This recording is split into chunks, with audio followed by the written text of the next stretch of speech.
चलो स्टार्ट करते हैं आगे।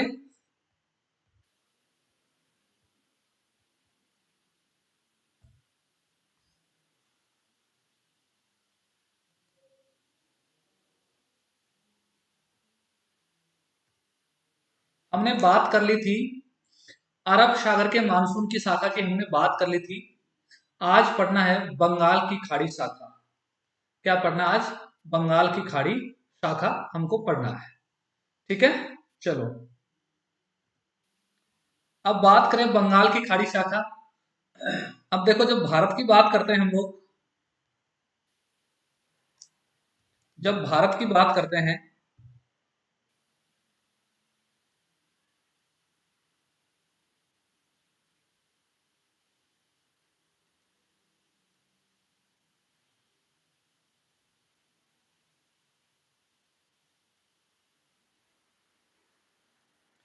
तो बंगाल की खाड़ी शाखा यहाँ से जाती है।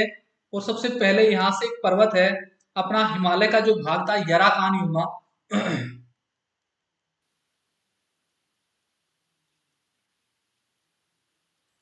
पर्वत है कहाँ पे? अपने म्यांमार में। इससे टकराती है और टकराकर वापस इस दिशा में मुड़ जाती है। टकराकर वापस इस दिशा में मुड़ जाती है। तो जो ये जो यहाँ से आती है बंगाल की खाड़ी शाखा, वो राजस्थान के झालावाड़ जिले से प्रवेश करती है। ठीक है। तो उस दिन हमने देखा था अपना अरब सागर का मानसून था, उसका जो प्रवेश द्वार था वो था अपना बांसवाड़ा जिला। जबकि बंगाल की खाड़ी शाखा कहाँ आती है? अपने झालावाड़ जिले से क्या करती है? राजस्थान में प्रवेश करती है। अब यहाँ पे जो अपना झालावाड़ वाला क्षेत्र है, झालावाड़ कोटा वाला क्षेत्र, यहाँ पे वनस्पति क्या है? सघन है, अर्थात अच्छी ज्यादा वनस्पति होने के कारण यहाँ से ये अधिक वर्षा करती है। अब जब हमने बंगाल की खाड़ी शाखा पढ़ा था तो वहां पे तो क्या था?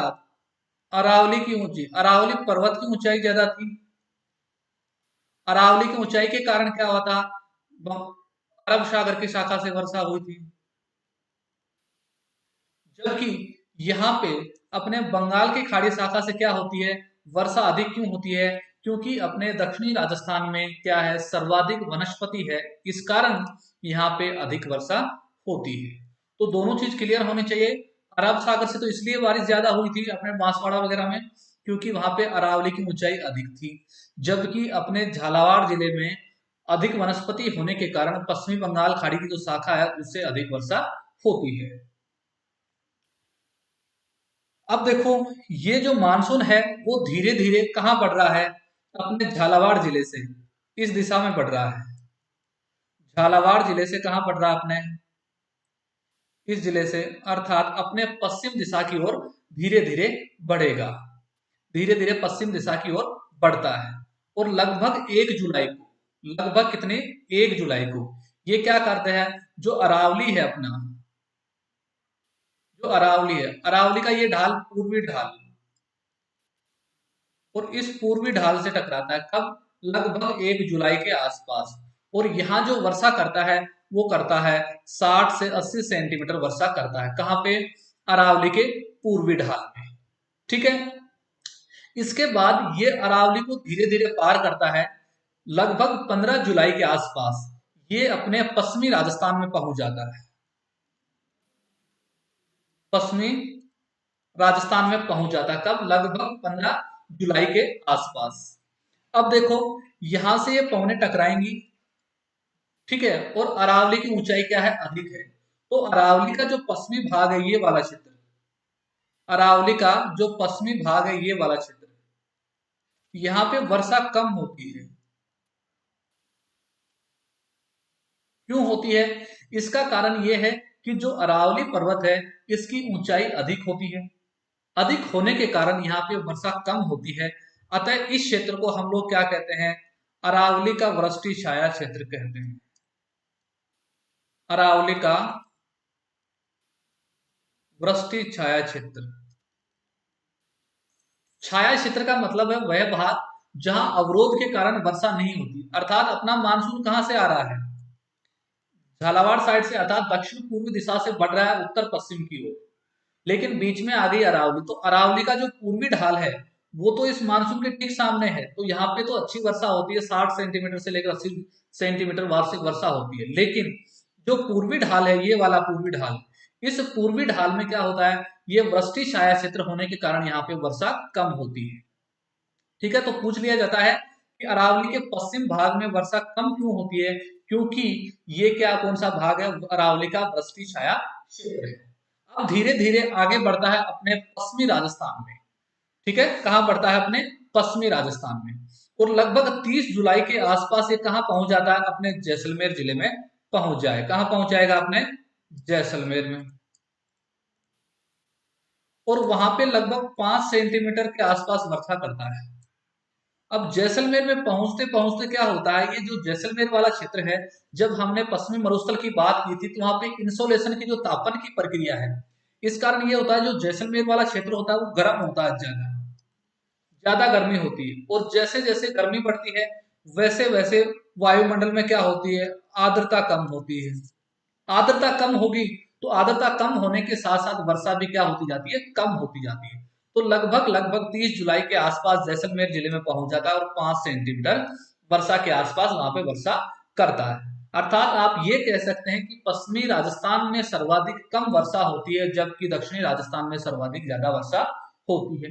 दक्षिणी राजस्थान में वर्षा सर्वाधिक होने का कारण क्या था, वहां पे सघन वनस्पति है, और यहाँ पे कम वर्षा होने का कारण क्या है, एक तो ये क्षेत्र क्या है, वनस्पति रहित क्षेत्र है। कैसा है, वनस्पति रहित, वनस्पति रहित है। दूसरा है क्या है, यहाँ पे इंसोलेशन की प्रोसेस है, इंसोलेशन की प्रोसेस, तापन की प्रक्रिया होती है। इस कारण ये अधिक गर्म हो जाता है, और धीरे धीरे अधिक गर्म होने के कारण क्या हो जाती है, आर्द्रता कम हो जाएगी। आर्द्रता कम होगी तो ऑटोमेटिक वर्षा कम हो जाती है। ठीक है, यहां तक क्लियर है सारी चीजें। ठीक है, अब यहां से देखो, ये वाला जो भाग है अपना पूर्वी ढाल, पूर्वी ढाल किसका, अरावली का, ये तो ठीक मानसून के सामने है। मानसून जो आ रहा है झालावाड़ साइड से, दक्षिण पश्चिम दिशा से, सॉरी दक्षिण पूर्व दिशा से, दक्षिण पूर्व दिशा से, ये तो इसके ठीक सामने, तो यहाँ पे तो ज्यादा वर्षा होगी, क्योंकि पवने कहा, पवनों के बीच में क्या अवरोध है, अरावली टकराकर। लेकिन इसके इस वाले भाग में, इसके पीछे वाले भाग में, पश्चिमी भाग में क्या है, वृष्टि छाया क्षेत्र होने के कारण वर्षा क्या होती है, कम होती है। तो ये चीजें यहां तक क्लियर है। अब आगे बढ़ते हैं। अब यहां से पूछा जाता है कि हमारा जो मानसून है कौन सा, बंगाल की खाड़ी का मानसून, वो कितनी कितनी वर्षा कहाँ कहाँ पे करता है। तो इसके लिए हमको देखना है, सबसे पहले बंगाल की खाड़ी मानसून पहुंचता है कहाँ पे,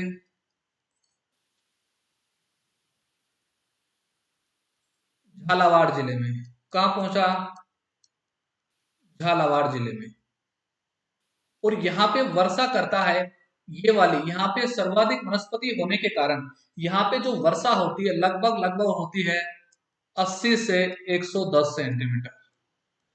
झालावाड़ वाला क्षेत्र है, अर्थात आप कह सकते हैं कि दक्षिणी पूर्वी राजस्थान में जो बंगाल की खाड़ी मानसून है सर्वाधिक वर्षा करता है, कितना, 80 से लेकर 110 सेंटीमीटर।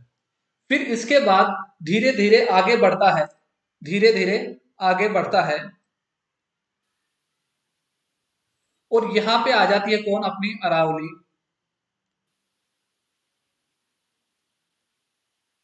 अरावली, अरावली का ये भाग है अपना पूर्वी ढाल, और इस पूर्वी ढाल में वर्षा करता है 60 से 80 सेंटीमीटर वर्षा। कितनी करता है, 60 से 80 सेंटीमीटर वर्षा करता है। कहां पे, अरावली के पूर्वी ढाल। ठीक है, फिर ये वाला है अरावली का पश्चिमी ढाल। अब जब हमने पढ़ा था राजस्थान के भौतिक प्रदेश, तो मैंने बताया था 50 सेंटीमीटर वर्षा रेखा, 50 सेंटीमीटर वर्षा रेखा राजस्थान का जो मरुस्थलीय क्षेत्र है उसको अलग करती है अन्य भागों से। इसका मतलब राजस्थान जो अरावली का पश्चिमी भाग है, वहां पे वर्षा कितनी होती है, लगभग 50 सेंटीमीटर के आसपास। कितना, लगभग 50 सेंटीमीटर के आसपास। यहां पे आते आते ये जो मानसूनी हवाएं थी, इनका क्या हो गया, आर्द्रता कम हो गई। आर्द्रता क्या हो गई, कम हो गई। तो फिर ये अपने पश्चिमी राजस्थान पहुंच गई, कहां पे, पश्चिमी राजस्थान में। और पश्चिमी राजस्थान में वर्षा करती है 25 से लेकर 50 और 5, अर्थात 5 से लेकर 25 सेंटीमीटर वर्षा तो कौन सा, शुष्क में, और 25 से 50 सेंटीमीटर वर्षा अर्ध शुष्क भाग में, अर्ध शुष्क भाग में वर्षा करती है। अब यहां से एक चीज क्लियर हो रही है, यदि हम लोग बढ़ते हैं कहां से, कौन सी दिशा से, दक्षिण पूर्व दिशा से, दक्षिण पूर्व दिशा से कहां बढ़ते हैं हम लोग, उत्तर पश्चिम की ओर बढ़ते हैं, किसकी ओर, उत्तर पश्चिम दिशा की ओर धीरे धीरे बढ़ते हैं। तो जो वर्षा है उसकी मात्रा में क्या आती है, कमी आती है। वर्षा की मात्रा में क्या आती है, कमी आती है। यहां से पूछा जाता है कि आप लोग कहां से, दक्षिण पूर्व से उत्तर पश्चिम दिशा की ओर जा रहे हैं, कहां से, इससे यहां जा रहे हैं, तो वर्षा की मात्रा क्या होगी, धीरे धीरे घटेगी। जबकि यदि आप कहां से आएंगे, पश्चिम राजस्थान से वापस कहां, झालावाड़ में आएंगे, तब वर्षा की मात्रा क्या होगी, बढ़ेगी। ठीक है। और यही सेम का सेम आप कहां से, जब पश्चिमी राजस्थान से आप किसके लिए आ रहे थे, झालावाड़ के लिए, अर्थात दक्षिणी पूर्वी राजस्थान के लिए आ रहे थे, तो आंधियों की जो अवधि है वो क्या हो रही थी, आंधियों की जो अवधि है वो हो रही थी कम। तो आंधियां व मानसून दोनों की दिशा के अनुसार एक दूसरे के उल्टे हैं। अर्थात ये कह सकते हो आप, आंधियां तो कहा पश्चिमी राजस्थान से दक्षिण पूर्वी राजस्थान में आने पे कम होंगी, जबकि झालावाड़ से उत्तर पश्चिम की ओर जाने पे जो अपनी वर्षा है वो क्या होती है, उसकी मात्रा बढ़ती है। यहां तक क्लियर है। अब देखो यहां से कुछ फैक्ट्स आपने याद रखने हैं। जो अपना मानसून है उसकी कुछ विशेषताएं, जो फैक्ट है वो आपको ऐसे कैसे याद रखने हैं। जैसे एक तो है राज्य की औसत वर्षा। राजस्थान की जो औसत वर्षा है 57.51 सेंटीमीटर वार्षिक है। अर्थात यदि राजस्थान की टोटल वर्षा का औसत निकाला जाए तो कितना आता है, 57.51 सेंटीमीटर आता है। ये राजस्थान की क्या है, औसत वार्षिक वर्षा है। फिर पूछता है, राजस्थान में वर्षा का वितरण दक्षिण पूर्व से उत्तर पश्चिम की ओर आने पे घटता है। मैंने बता दिया, आप कहां जा रहे हैं, यहां से दक्षिण पूर्व से उत्तर पश्चिम की ओर जा रहे हैं, इस दिशा में जाएंगे तो वर्षा का जो वितरण है, अर्थात वर्षा की जो मात्रा है वो धीरे धीरे क्या होती जाती है, घटती जाती है। फिर है, सर्वाधिक वर्षा वाला जिला कौन सा, अपना झालावाड़। यहां पे उसने पूछा जिला झालावाड़। झालावाड़ में सर्वाधिक वर्षा होने का कारण क्या था, यहाँ पे सघन वनस्पति है, क्या है, सघन वनस्पति है। ठीक है। फिर सर्वाधिक वर्षा वाला स्थान कौन है, अपना सर्वाधिक वर्षा वाला स्थान है माउंट आबू। और माउंट आबू में सर्वाधिक वर्षा किस कारण से होती है, क्योंकि यहाँ पे जो वर्षा होने का जो मेन कारण है वो है इसकी ऊंचाई अधिक होना। क्या है, इसकी ऊंचाई अधिक होना, अधिक होना। ठीक है। फिर बात करता है, ये देखो यहाँ पे लिखा है कि इसकी ऊंचाई अधिक होने के कारण माउंट आबू में सर्वाधिक वर्षा होती है। फिर ये लिखता है, पूछता है कि न्यूनतम वर्षा वाला जिला कौन सा है, जैसलमेर। न्यूनतम वर्षा कहाँ होती है, अपने जैसलमेर जिले में होती है। और उसका क्या कारण है, वर्षा का, न्यूनतम वर्षा का, अभी मैंने बताया कि वहां पे क्या है, वनस्पति रहित क्षेत्र है, वनस्पति रहित क्षेत्र। दूसरा क्या है, इंसोलेशन, अर्थात जो मरुस्थलीय है, मरुस्थलीय भाग है, उसमें क्या होता है, वो जल्दी गर्म हो जाता है, अर्थात गर्मी अधिक होती है वहां पे। गर्मी के कारण क्या होगा, जो आर्द्रता होती है वो कम हो जाती है, आर्द्रता क्या होती है, कम हो जाती है। इस कारण न्यूनतम वर्षा वाला जिला कौन है, अपना जैसलमेर। फिर बात करता है न्यूनतम वर्षा वाला स्थान, और वो है अपना फलोदी। फलोदी इसका आंसर क्यों है, अब देखो, जब हमने क्या पढ़ा था, हमादा पढ़ा था, क्या पढ़ा था, हमादा पढ़ा था। और मैंने बताया था जो हमादा है उसका विस्तार कहां से कहां है, बालोतरा से, बालोतरा, फिर यहाँ पे पोखरण, यहाँ पे फलोदी, ये इनके मध्य क्या था अपना, हमादा था। अर्थात हमादा कैसा मरुस्थल था, चट्टानी मरुस्थल था, चट्टानी मरुस्थल था। और ये फलोदी स्थान है यहाँ पे जोधपुर में, ये यहाँ पर सर्वाधिक चट्टाने पाई जाती है इस क्षेत्र में। इस कारण जो चट्टाने होती है वो और भी ज्यादा गर्म हो जाती हैं। तो यहाँ पे दो कंडीशन होंगी, फलोदी में सर्वाधिक वर्षा कम क्यों होती है, एक तो ये क्या है, चट्टानी भाग है, और दूसरा क्या है, वनस्पति क्या है, कम है, वनस्पति भी क्या है, कम है। तो आपने ये फैक्ट ऐसे के ऐसे याद रखने। राज्य की औसत वार्षिक वर्षा 57.51 सेंटीमीटर। राजस्थान में वर्षा का वितरण कहां से कहां घटेगा, आप दक्षिण पश्चिम पूर्वी राजस्थान से उत्तर पूर्व पश्चिम की ओर जाएंगे, दक्षिण पूर्व से उत्तर पश्चिम की ओर जाएंगे तो धीरे धीरे वर्षा का वितरण क्या होगा, कम होता जाएगा। सर्वाधिक वर्षा वाला जिला कौन सा है, झालावाड़ जिला है।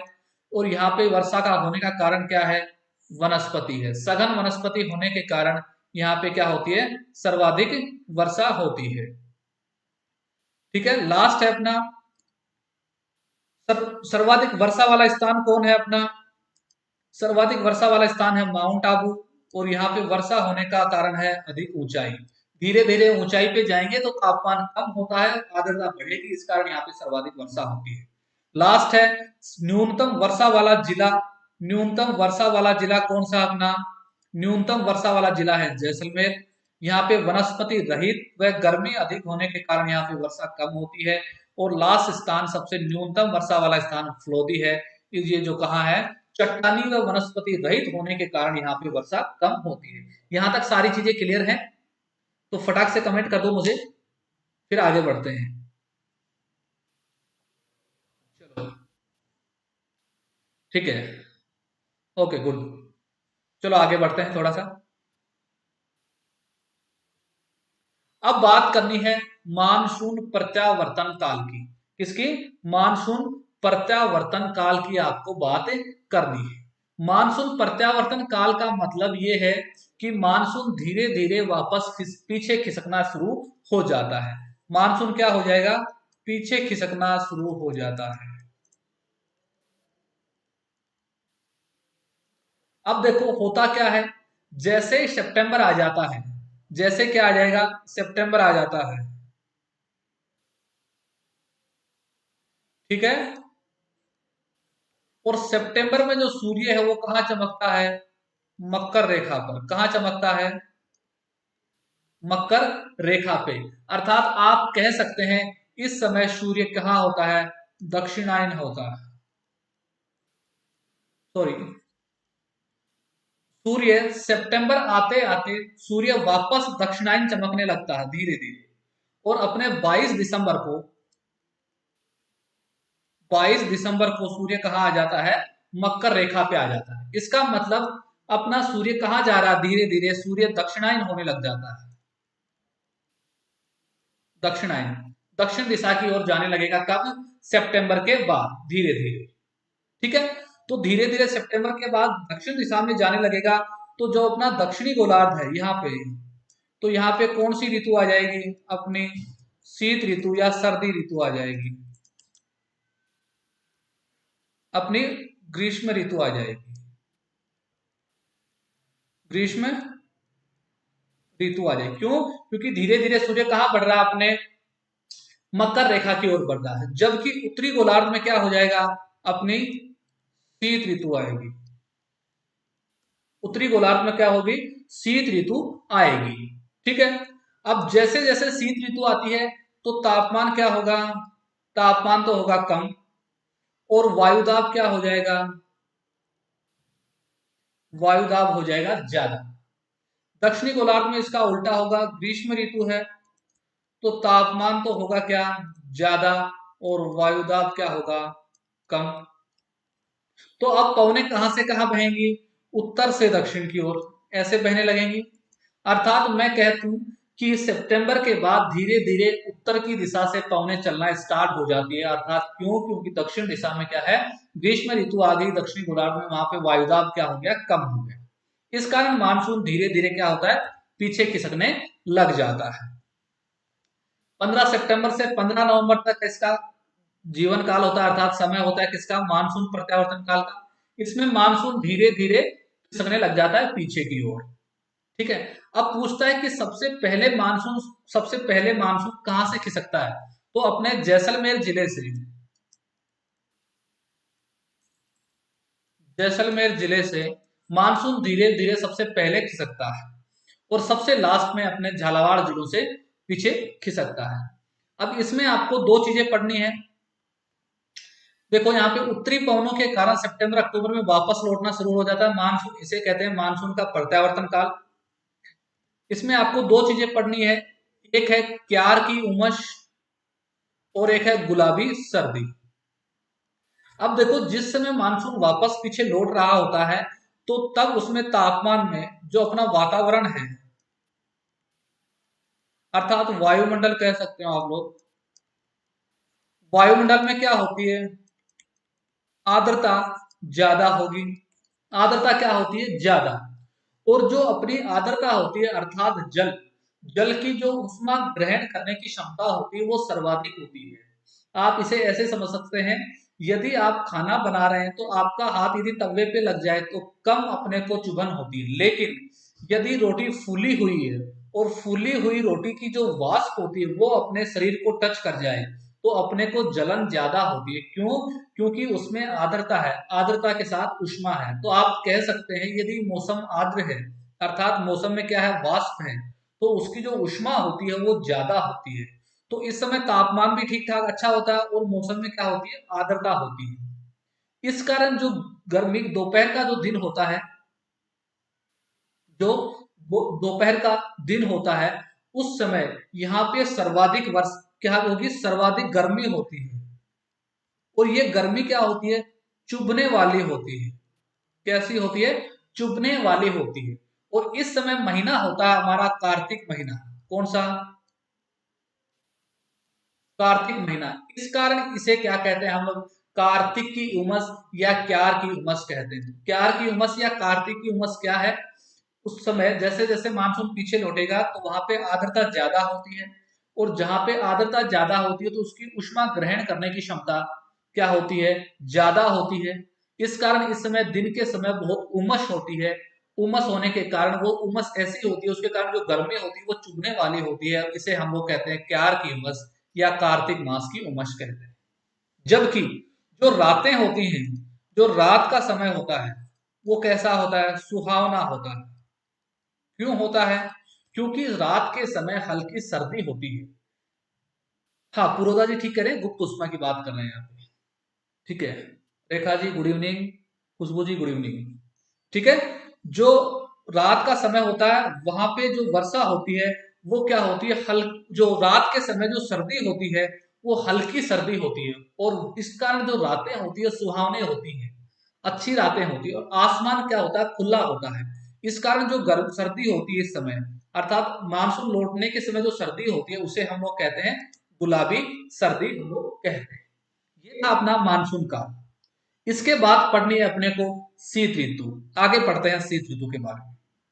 जो शीत ऋतु है उसका जो समय है वो 15 नवंबर से 15 मार्च के समय होता है। इस समय देखो क्या होगा,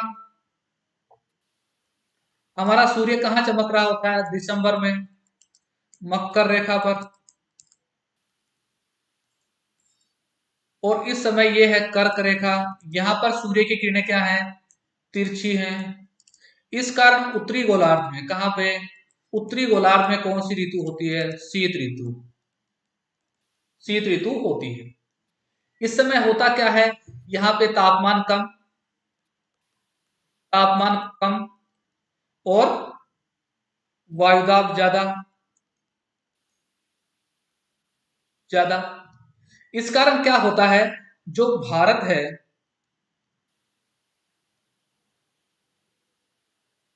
यहाँ पे, और यहाँ पे एक जगह है साइबेरिया। रूस में एक साइबेरिया जगह है, वहां से ठंडी पवनें आने लगती हैं, यहाँ से ठंडी पवनें आने लगती हैं किसकी ओर, अपने भारत की ओर, और इन पवनों को कहते हैं हम लोग शीत लहर कहते हैं। तो जब हमने लू पढ़ा था तो लू तो क्या थी, शुष्क पवनें थी, शुष्क पवनें और गर्म पवनें थी, जबकि शीत लहर क्या है, ठंडी पवनें हैं। कैसी, ठंडी पवनें आती हैं कहां से, साइबेरिया से, उन्हें हम क्या कहते हैं, शीत लहर कहते हैं। और दूसरा पढ़ना आपको क्या, मावठ पढ़ना है। अब मावठ क्या है, इधर है अपना भूमध्य सागर, भूमध्य सागर से क्या होते हैं, तूफान उठते हैं, और ये तूफान क्या होते हैं, धीरे धीरे ईरान पाकिस्तान होते हुए कहां पहुंचते हैं, भारत के उत्तरी भाग में। कहां पहुंचते हैं, भारत के उत्तरी भाग में पहुंचते हैं। इस कारण जो भारत का एकदम ठीक उत्तरी इलाका है, यहाँ पे तो क्या होती है, इस समय बर्फबारी होती है, जिसे हम लोग हिमपात कहते हैं। और भारत के जो राज्य हैं, जैसे पंजाब है, हरियाणा है, उत्तर प्रदेश, इन राज्यों में क्या होती है, हल्की वर्षा होती है। क्या होती है, हल्की वर्षा होती है। और इसी वर्षा को हम लोग क्या कहते हैं, मावठ कहते हैं। इसी वर्षा को हम लोग क्या कहते हैं, मावठ कहते हैं। अब ये जो मावठ होती है, उस समय अपनी फसल होती है रबी की फसल, अर्थात गेहूं, जौ, चने, ये फसल होती है। और ये जो मावठ है, वो चने और गेहूं के लिए बहुत ही उपयोगी होती है। किसके लिए, रबी की फसल के लिए। रबी की कौन सी फसल, स्पेशली चने और जौ के लिए, वह गेहूं के लिए, इनके लिए बहुत ही उपयोगी होती है। इस कारण इसे हम लोग गोल्डन ड्रॉप्स कहते हैं। क्या कहते हैं, गोल्डन ड्रॉप्स या स्वर्णिम बूंदे कहते हैं। क्या कहते हैं, स्वर्णिम बूंदे कहते हैं। ये था अपना शीत ऋतु। तो शीत ऋतु में क्या होता है, भूमध्य सागर से उठने वाले जो विक्षोभ हैं, इसके कारण हमारे भारत के उत्तरी राज्यों में क्या होती है, हल्की वर्षा होती है, जिसे हम लोग मावठ कहते हैं। और ये मावठ रबी की फसल के लिए क्या होती है, उपयोगी होती है। ये फसल भी उपयोगी है किस फसल के लिए, अपने जौ, चने, गेहूं, इनके लिए। इस कारण इसको हम लोग गोल्डन ड्रॉप्स या स्वर्णिम बूंदे कहते हैं। ठीक है, तो देख लीजिए, शीतलहर क्या है, साइबेरिया से आने वाली ठंडी पवनें, साइबेरिया से आने वाली ठंडी पवनें हैं। और मावठ क्या है, भूमध्य सागरीय पश्चिमी विक्षोभ से होने वाली वर्षा है, होने वाली शीतकालीन वर्षा, शीतकालीन वर्षा है, जिसे हम लोग क्या कहते हैं, मावठ कहते हैं। ठीक है, अब देखो अपने को पढ़ना है वार्षिक व दैनिक तापांतर। वार्षिक व दैनिक तापांतर पढ़ना है। वार्षिक तापांतर का मतलब है पूरे वर्ष का सबसे ठंडा महीना और सबसे गर्म महीने का, सबसे गर्म महीने का, ठीक है, जो सबसे गर्म दिन होता है और सबसे ठंडा दिन होता है, इनका तापांतर क्या कहलाता है, वार्षिक तापांतर कहलाता है।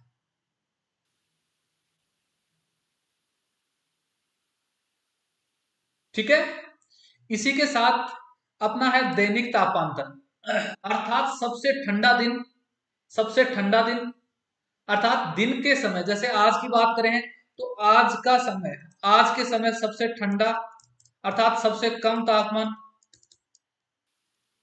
और आज का सबसे ज्यादा तापमान, सबसे ज्यादा गर्मी कब होगी, आज के समय सबसे ज्यादा तापमान का जो अंतराल होता है, वो क्या होता है, दैनिक तापांतर का। दैनिक तापांतर में मतलब उसी दिन का सर्वाधिक तापांतर और सबसे न्यूनतम तापांतर, जो क्या ताप का अंतर होता है, वो दैनिक तापांतर। और वार्षिक तापांतर में है सब पूरे वर्ष का सबसे गर्म दिन और सबसे ठंडे दिन का अंतराल है ताप का, वो क्या कहलाता है, अपना वार्षिक तापांतर कहलाएगा। पीडीएफ वगैरह सब कुछ मिल जाएगा आप लोगों को। ठीक है, थोड़ा सा देखें आप लोग, ध्यान दें इधर। PDF वगैरह सब मिल जाएगा। ठीक है। दैनिक तापांतर क्या होगा? सबसे, अच्छा बिल्कुल, वापस कर दूंगा रिपीट एक बार, आप लोग एक बार देखें, स्क्रीनशॉट मिल जाएगा आपको। दैनिक तापांतर क्या है? दिन का सबसे अधिक तापमान, एक ही दिन का अधिक व न्यूनतम तापांतर का जो अंतर होगा वो क्या कहलाएगा? दैनिक तापांतर। सर्वाधिक दैनिक तापांतर किसमें है? जैसलमेर में। क्यों? क्योंकि दिन के समय तो बालू क्या हो जाती है? गर्म हो जाती है, और रात के समय क्या हो जाती है? ठंडी हो जाती है। अर्थात एक ही दिन में सबसे ज्यादा गर्मी भी होती है और रात के समय ठंडी होती है। तो सर्वाधिक दैनिक तापांतर कहाँ है? जैसलमेर में।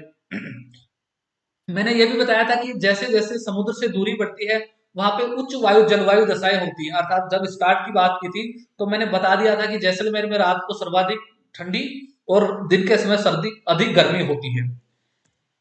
फिर है न्यूनतम तापांतर, कहाँ? अपने झालावाड़ जिले में। अर्थात मैंने बताया था कि जैसे जैसे आप समुद्र के पास जाते जाते हैं तो वहां का उधर पे जो मौसम लगभग लगभग समान होता है। तो न्यूनतम दैनिक तापांतर कहाँ? अपने झालावाड़ जिले में होता है।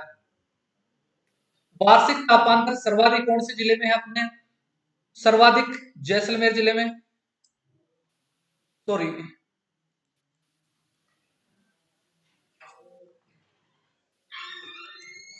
ये दोनों सर्वाधिक वार्षिक तापांतर चूरू जिले में है। क्योंकि जो चूरू जिला है वो सर्वाधिक तो क्या है? गर्म होगा। सर्वाधिक तो क्या होगा? गर्म होता है।